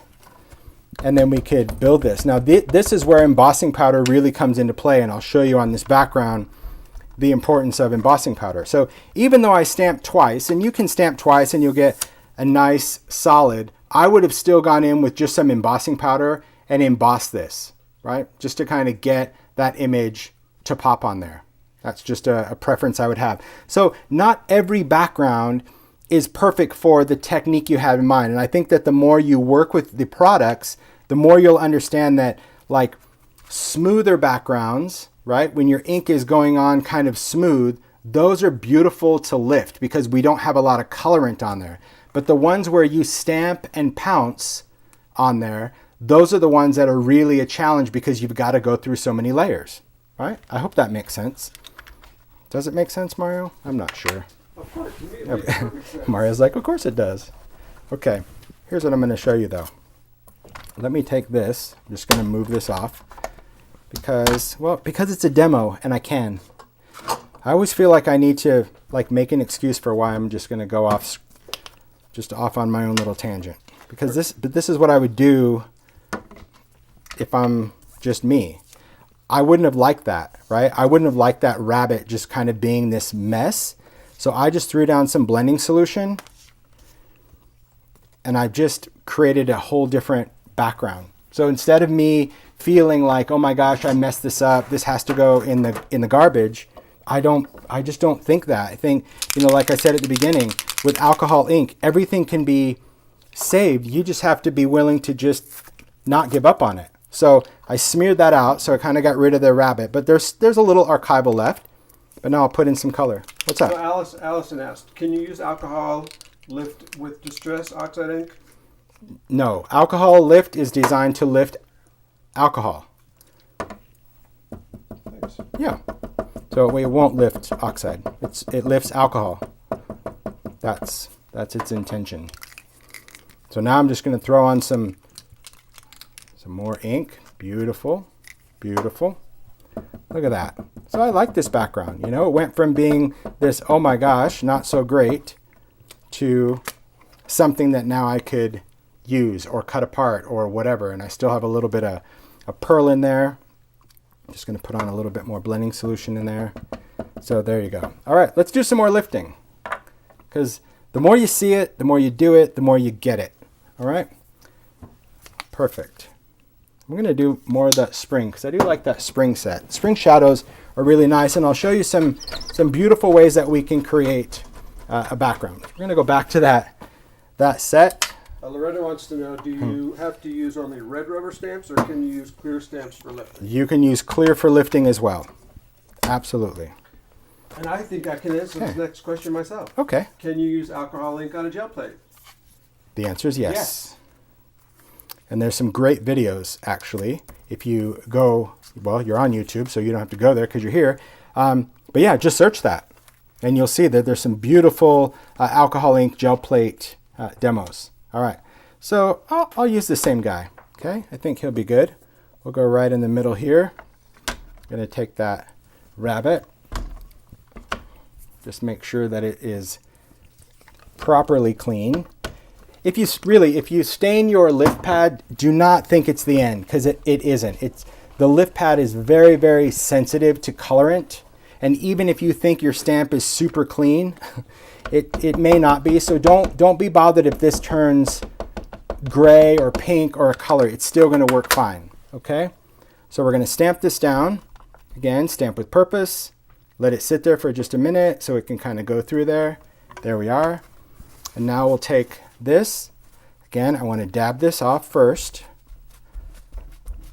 Okay. And just keep going. And you're going to see on this one specifically where we have that mixative and where we have the color. Now, some people expect this to be perfect. And if you want it to be perfect, you've already seen that you could go back and stamp it several times to lift it. What I love about lifting is that it creates a ghosty effect, right? If I wanted this stamped in white, I would have just stamped in white, right? If you wanted that, you would have just stamped in white pigment ink or embossed in white.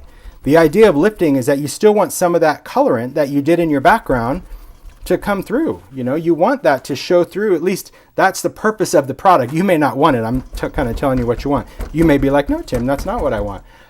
But that's what the product's designed to do. It's designed to lift the color, but still leave some of that colorant behind. All right, so there is, let me just kind of clean that off. So there's my lifted bunny. I'm going to stamp over this again, but I still want to take advantage of this other rabbit here. So there is some specialty. I'll stamp that down. See, look at that.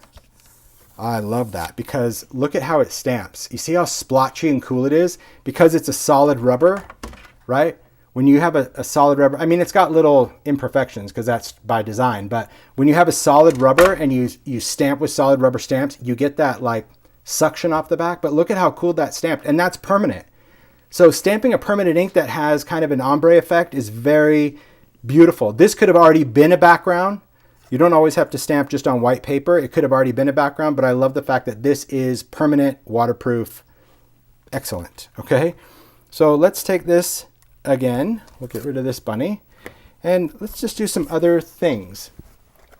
Maybe I'll take, I do have stuff everywhere. You're right. Because when it comes to lifting, I never know what I want to do until I do it. Okay, so for this one, I want to add some script over this. Okay, so I'll take that, pick that up, take my lift ink, and this I'm just going to kind of go a little haphazard, meaning I'm not going to ink the entire thing too much.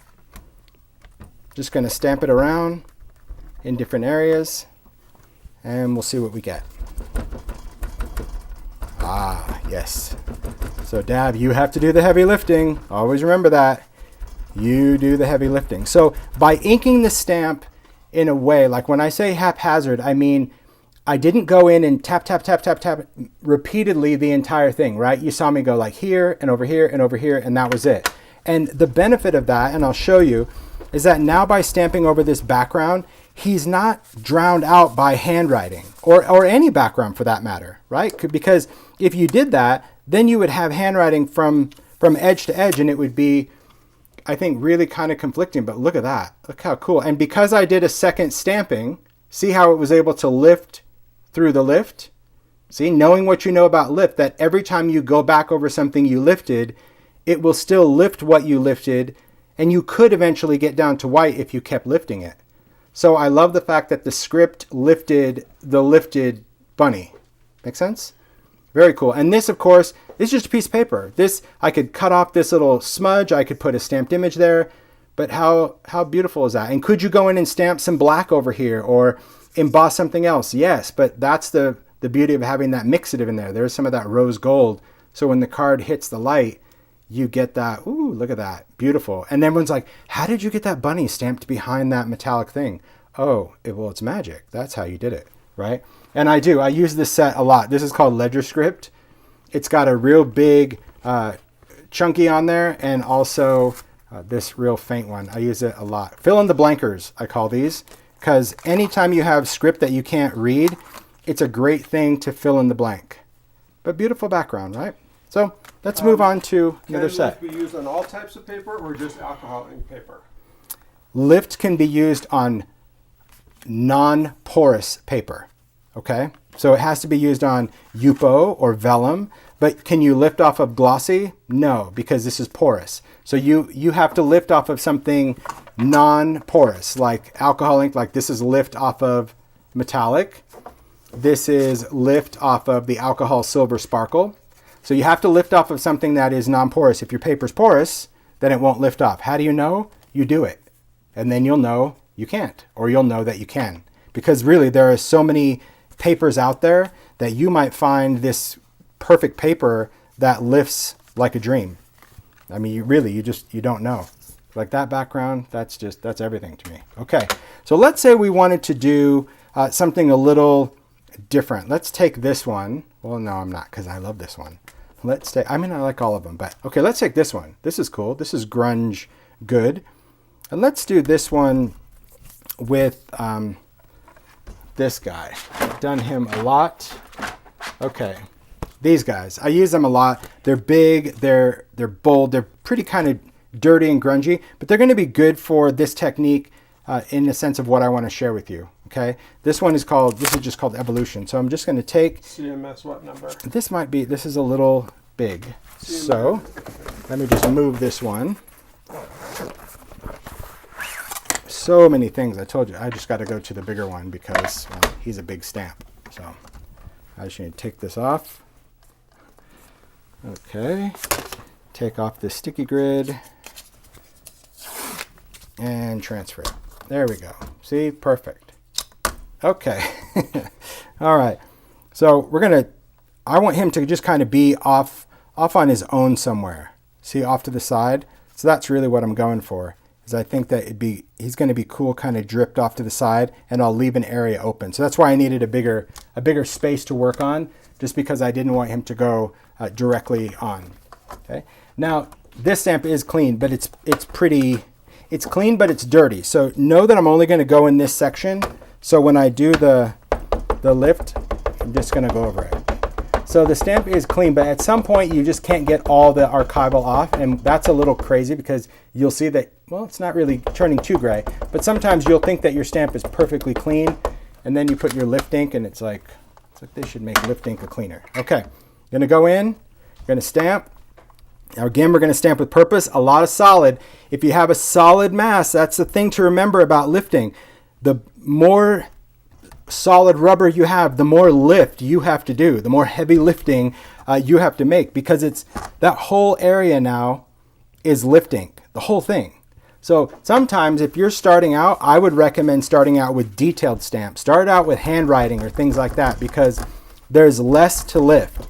If you have a solid image like this, change your area of your towel quite frequently, because it's lifting off that lift ink, and if you just keep using the same spot, you're pretty much not absorbing as much as you could, and it could take you quite a while. So, I mean, if you don't have Viva paper towels, try to find the softest paper towel you can, because as much as I love using my ink towel that you see me use for distress, you don't see me using it for this because it's not absorbent enough. Okay, there's our kind of ghosty guy. He's cool.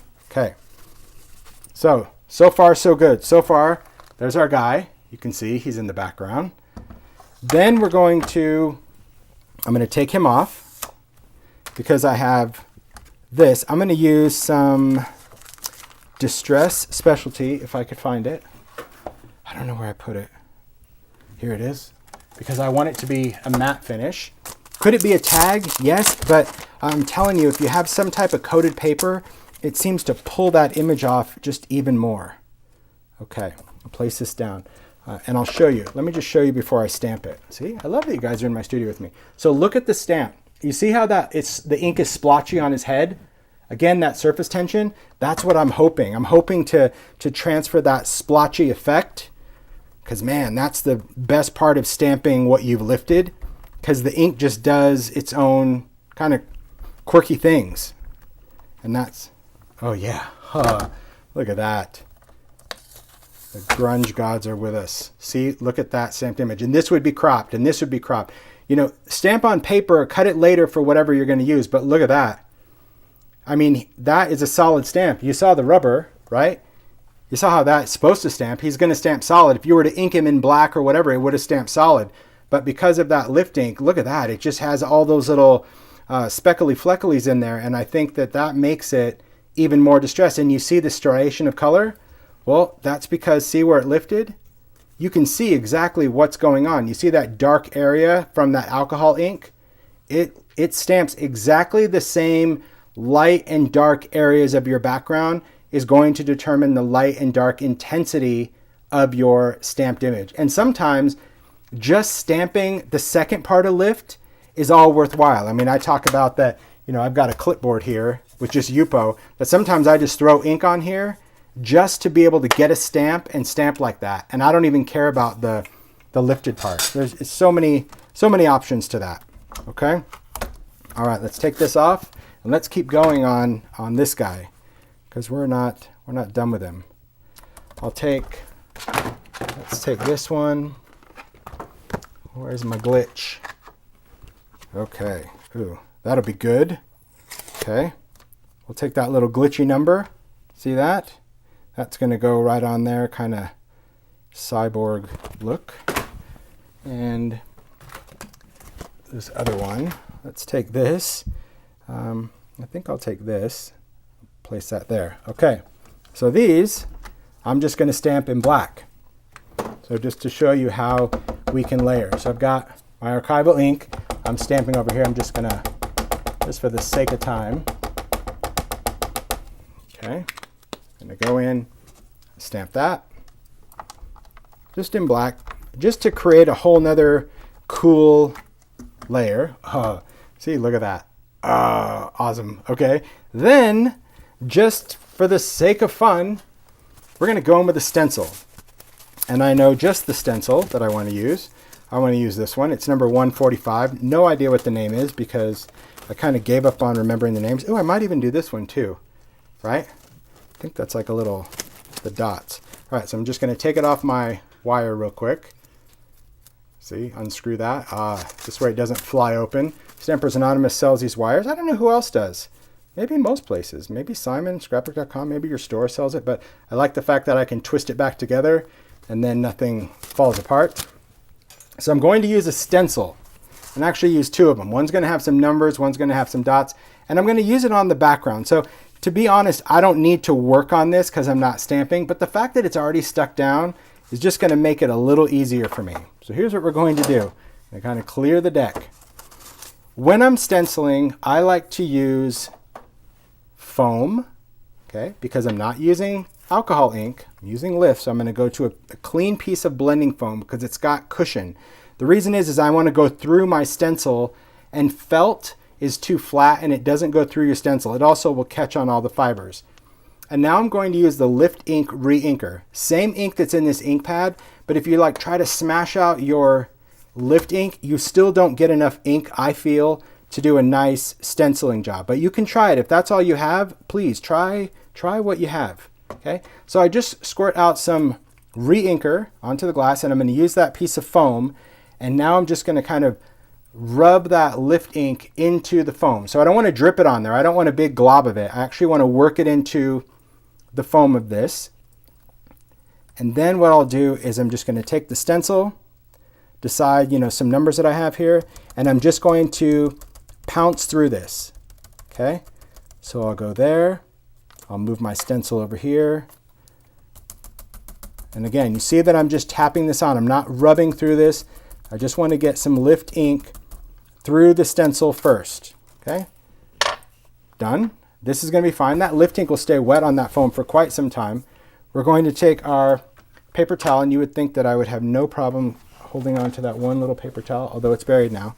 So now I'm just going to take, I'm going back to Viva, tap, tap, tap, because I still have to lift it, right? Because nothing really happened. That's the thing. That's why I want to show you about stenciling, because when you stencil, look at that. You don't see that anything happened when you're tapping that tool, and you think, oh no, I didn't get enough, so then let me do a little twist and grind in there. No, you don't need to do that. Trust me, that's why the re-inker is so important, because you're sure that you're going to get enough ink through that stencil to transfer that out, right? And then I'm just going to take this one, these little dots because I love the fact that we're going to have some dots that go through this. And then I'm going to take this one. Let me grab this guy over here. What's on it? Ooh, it's got crayon. That's not a good idea. Might work. Let's see. I'm looking for a blending brush. Oh, that's not too bad. And I'll just take a distressed blending brush. Now you could go in with foam now, but I still like a blending brush because I can get some ink on there.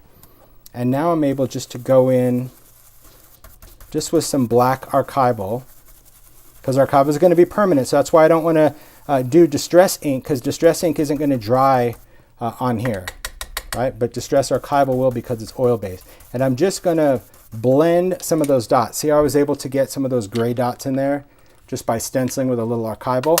What's going to clean this off? Well, the same archival cleaner that would clean it off of your stamp. You could just clean it off of your stencil.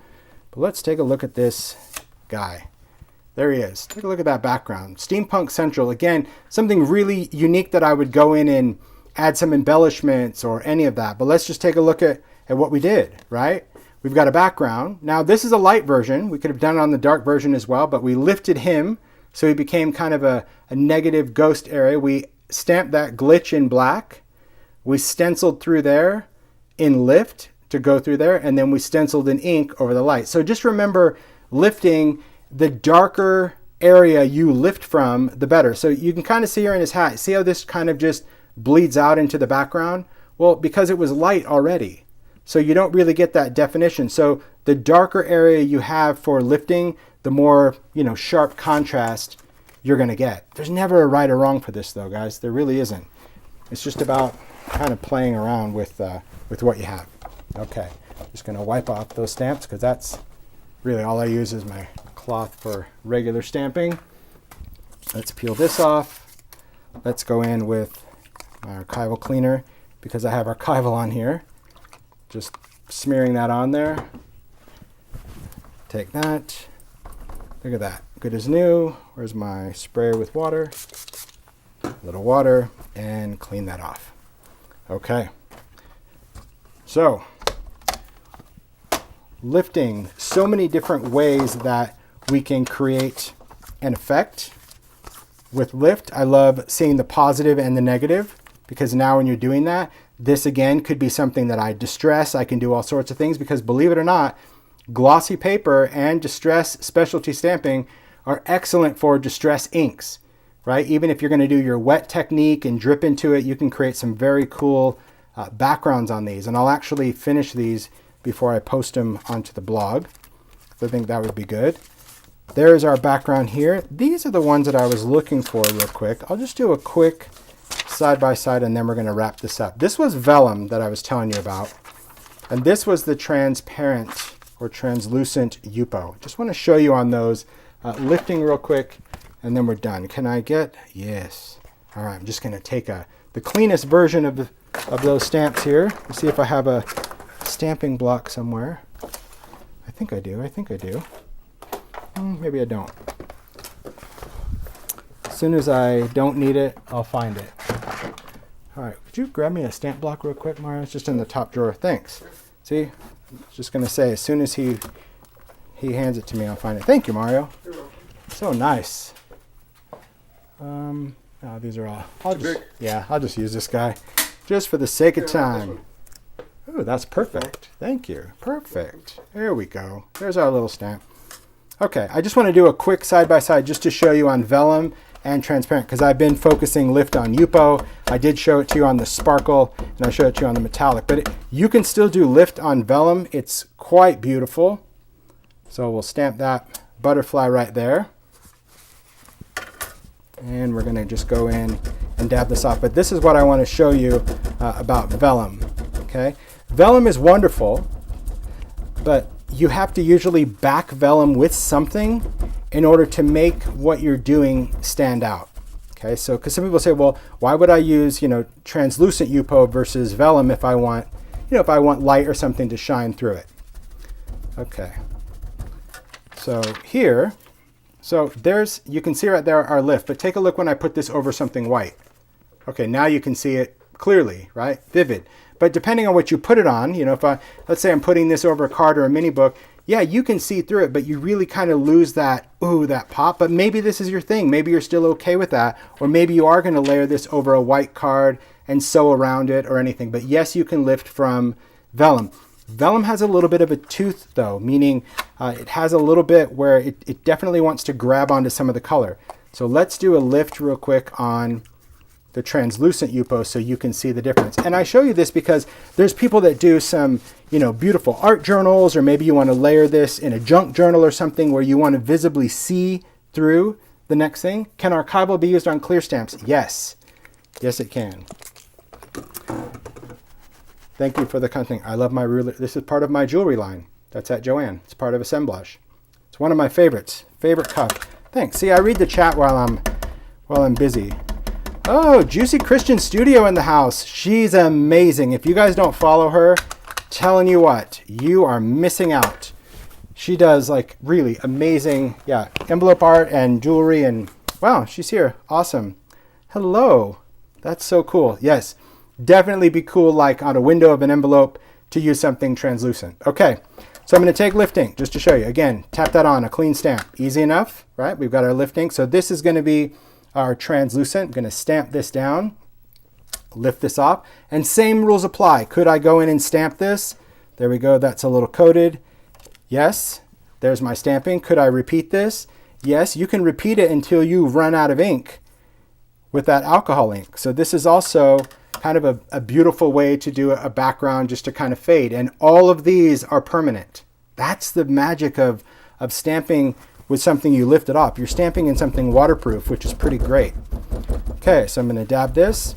You can see already just from this translucent Yupo, you know, having that, you already have a light source because it's got a little bit of that white in there. It's not nearly as sheer as Vellum, but still very cool. So I'm going to go in, clean this off, wipe this off. So there we go. So there's your side-by-side between Vellum and translucent. And same thing, if you have something just printed, you know, maybe you have like some dark text or something, maybe grab a text stamp.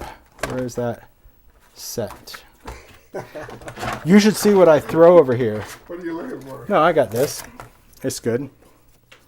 Okay. Oh, that's not going to work because it's gray. But if you stamped in black, you could see through the translucent, but you're going to be able to see through your Vellum more. So is there a right or wrong? No, not at all. It just really depends on how you want to layer your lift. I mean, so many different options. All right, I'm going to wrap up this demo, but I'm going to just verbally share an idea, not visually, because I want to wrap this up. But another cool thing to keep in mind when you're doing backgrounds, let's say you do a beautiful, busy background and you just love it, but you really wish you could stamp a quote on it, okay?